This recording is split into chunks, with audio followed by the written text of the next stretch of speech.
जय गुरुदेव, जय माँ गायत्री।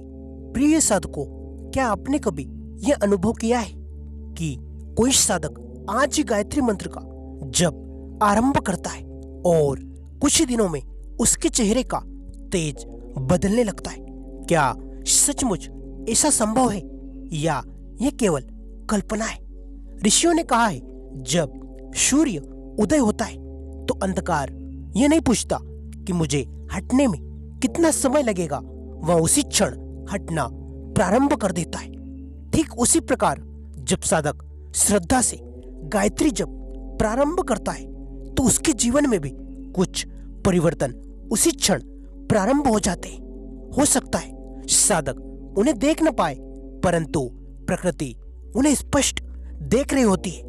गुरुदेव कहते हैं, साधना का पहला फल बाहर नहीं बल्कि भीतर प्रकट होता है।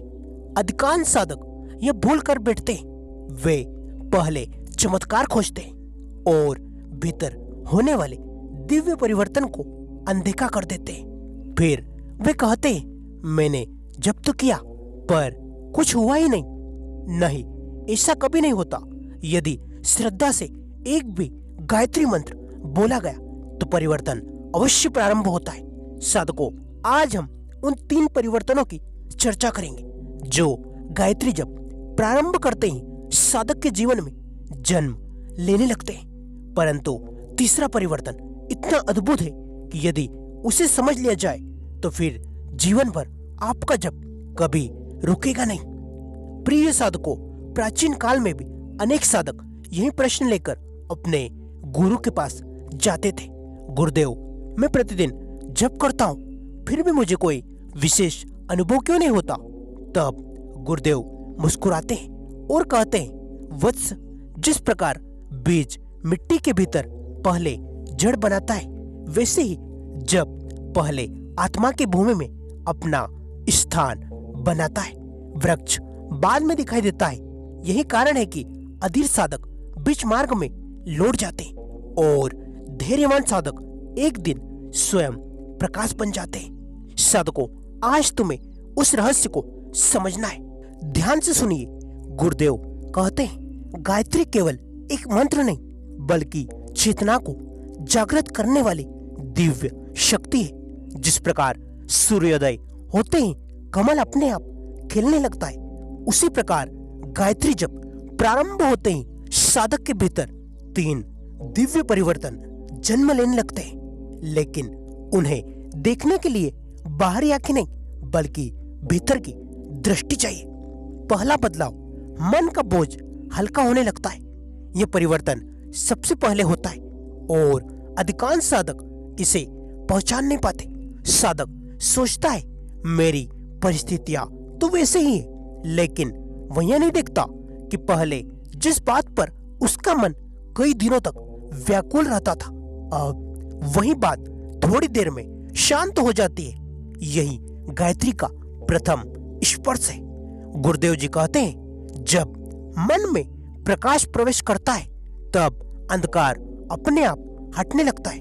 प्राचीन समय की बात है, एक ब्रह्मचारी प्रतिदिन प्रातःकाल नदी के तट पर बैठकर गायत्री जप करता था। महीनों बीत गए, उसे लगा मुझ में कोई परिवर्तन नहीं आया। वह अपने गुरु के पास पहुंचा।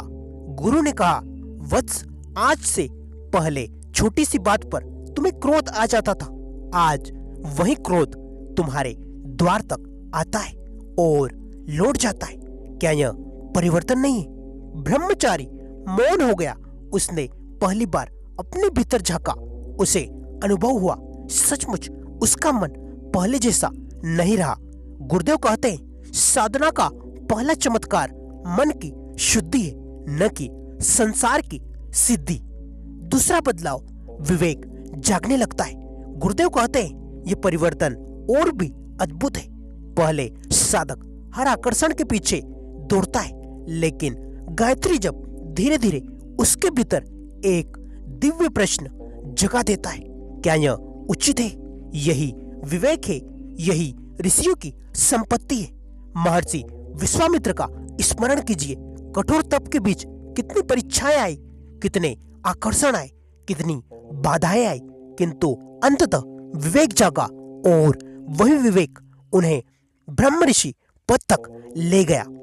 पंडित श्री राम शर्मा आचार्य जी कहते हैं, जिसका विवेक जाग गया उसका आधा जीवन उसी क्षण समझो बदल गया। गायत्री जब साधक को संसार छोड़ना नहीं सिखाता, बल्कि संसार में रहते हुए सत्य का चुनाव करना सिखाता है। धीरे धीरे साधक अनुभव करता है, अब वह पहले जैसी भूले बार बार नहीं करता। वह बोलने से पहले सोचता है, क्रोध आने से पहले रुकता है, निर्णय लेने से पहले प्रार्थना करता है।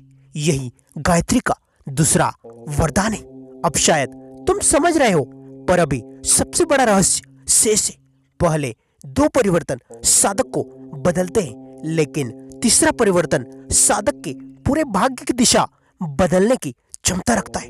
प्रिय साधकों, और यही कारण है कि ऋषियों ने गायत्री को वेद माता कहा, जबकि गुरुदेव कहते हैं, जिस दिन साधक तीसरे परिवर्तन को पहचान लेता है, उसी दिन उसका जप साधना नहीं बल्कि जीवन बन जाता है।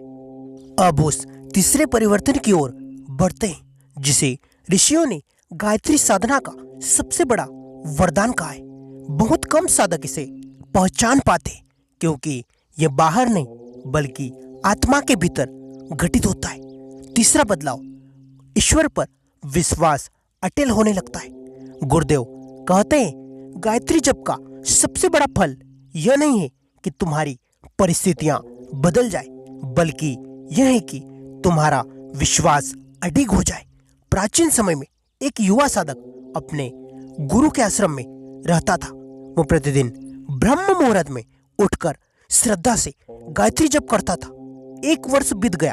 एक दिन उसने गुरु से पूछा कि गुरुदेव, मुझे अभी तक कोई दिव्य दर्शन नहीं हुए।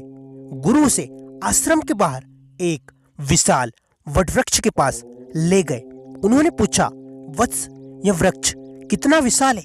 साधक बोला कि गुरुदेव, इसकी छाया में सैकड़ों लोग बैठ सकते हैं। तब गुरु मुस्कुराए और बोले, जब इसका बीज धरती में बोया गया था तब किसी ने इसकी छाया नहीं देखी थी, लेकिन बीज अपना कार्य कर रहा था। यदि उस समय किसान धैर्य खो देता तो क्या यह वृक्ष कभी बन पाता? फिर गुरु ने साधक की आंखों में देखकर कहा, तुम्हारा प्रत्येक गायत्री जप भी ठीक उसी बीज की तरह है। वो तुम्हारे भीतर एक ऐसे वृक्ष का निर्माण कर रहा है जिसकी छाया तुम्हें अभी दिखाई नहीं दे रही। साधक की आंखें नम हो गई। उसे पहली बार समझ आया कि जब कभी व्यर्थ नहीं जाता। तब गुरुदेव कहते हैं, जहां विश्वास है वहीं से साधना का वास्तविक प्रारंभ होता है। गुरुदेव कहते हैं, गायत्री जप का प्रभाव केवल शब्दों में नहीं बल्कि जीवन में दिखाई देता है। जब मन शांत होने लगे, जब विवेक जागने लगे और जब ईश्वर पर विश्वास अटल होने लगे, तो समझ लेना कि गायत्री माता तुम्हारे हृदय में अपना प्रकाश फैला रही है। इसलिए कभी यह मत कहना कि मुझे कुछ नहीं मिला, बल्कि प्रतिदिन श्रद्धा से जप करते रहना, क्योंकि गुरुदेव कहते हैं, जो साधक जप में स्थिर रहता है, एक दिन वही स्वयं प्रकाश का माध्यम बन जाता है। ओम शांति, ओम शांति, ओम शांति।